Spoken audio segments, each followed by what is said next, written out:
சொரா புட்டுக்கு நம்ம சொராவை வாஷ் பண்ணிவிட்டு ஆவியில் வேக வச்சு எடுத்துக்கணும். நம்ம இப்போ தோல் உரித்து எடுத்துக்கணும். எடுத்துகிட்டு கடாயில் கடலெண்ணெய் ஊற்றணும்.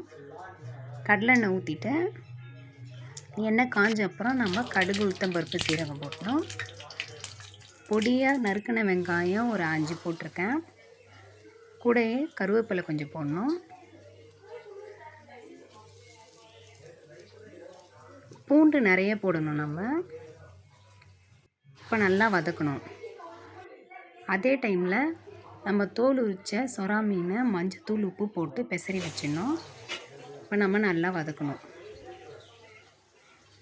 வதக்கிட்டு நம்ம சொரா மீனை மஞ்சத்தூள், உப்பு போட்டு கிளறி வச்சுருந்ததை நம்ம இதில் கொட்டிடணும்.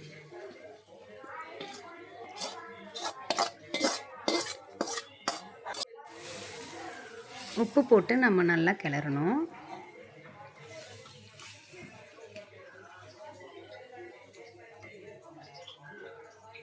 அடி பிடிக்காத அளவுக்கு நம்ம நல்லா கிளறி விடணும்.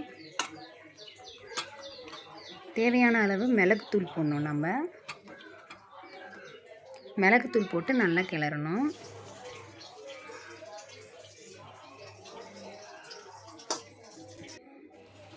நல்லா செவக்கணும். நல்லா செவந்த அப்புறம் நம்ம ஆஃப் பண்ணிவிட்டு கொத்தமல்லி தூவி இறக்கிடணும். நம்மளோட சொரா புட்டு ரெடி. தேங்க்யூ.